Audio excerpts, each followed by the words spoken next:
Hello बच्चों, let's read the question. So question says that enzyme carbonic anhydrase catalyst the hydrations of CO2.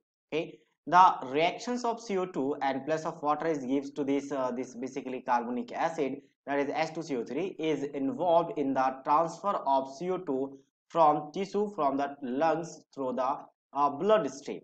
Now, one enzyme molecules hydrate 10 to the power 6 molecules of CO2 per second.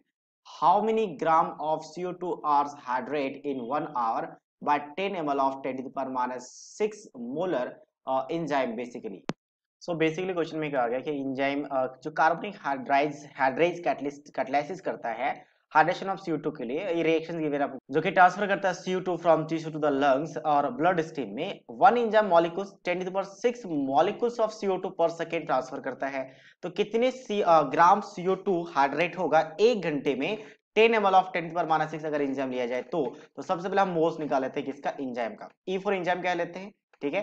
So moles क्या होता है, basically molarity into volume, and molarity कितना given है 10 to the power minus 6, and volume किस में होना चाहिए, volume should be in litre. तो वॉल्यूम अगर लीटर में चाहिए हम क्या करेंगे, इसको 10 टू द पावर माइनस 3 से मल्टीप्लाई करेंगे तो ये बन जाएगा 10 to the power minus 2 litre. तो यहाँ पे रख सकते हैं 10 to the power minus 2 litre, ये बन जाएगा 10 to the power minus 8 number of moles.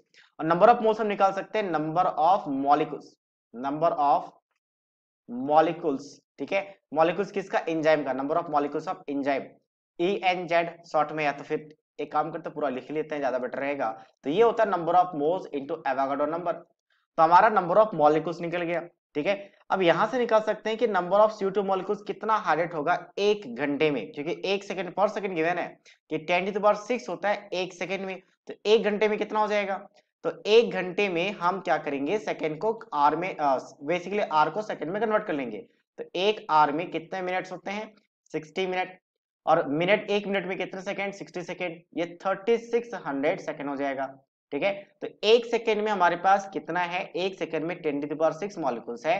तो एक घंटे में इतना हो जाएगा, और वो भी कितना, इसका एक मॉलिक्यूल्स के, एंजाइम के एक मॉलिक्यूल्स में, बट हमारे पास इतने सारे मॉलिक्यूल्स है तो नंबर ऑफ हम क्या कह सकते हैं, या फिर सॉरी नॉट नंबर, एक काम करते हैं पहले नंबर निकाल लेते हैं कि कितने आपके पास CO2 मॉलिक्यूल्स हाइड्रेट होंगे। So number of CO2 molecules, CO2 molecules hydrated पर आर, ठीक है, पर आर, जो आपको क्वेश्चन में गिवन है इसके बेसिस पे। तो ये 3600 इंटू 10 टू द पावर 6 आ जाएगा। एक घंटे में इतना होना चाहिए एक मॉलिक्यूल्स का, बट हमारे पास इतने सारे मॉलिक्यूल्स है तो इस वैल्यू से हम यहाँ से मल्टीप्लाई कर देंगे। अब नंबर ऑफ मॉलिक्यूल्स आ गया तो हम यहाँ से निकाल सकते हैं मोल्स। तो मोल्स का फॉर्मूला क्या होता है, मोल्स होता है आपके पास number of molecules divided by Avogadro number. तो इस वैल्यू को अगर मैं एवोगाड्रो नंबर से डिवाइड करता हूं तो हमारा क्या आ जाएगा, नंबर ऑफ मोल्स आ जाएगा by cancel out this any. तो ये बन जाएगा 3600 into 10 to the power minus 2, ये आपके पास कैंसिल आउट हो जाएगा, माइनस 2 बचेगा बेसिकली। और यहां से निकाल सकते हैं मास, तो मास होता है मोल्स इंटू मोलर मास।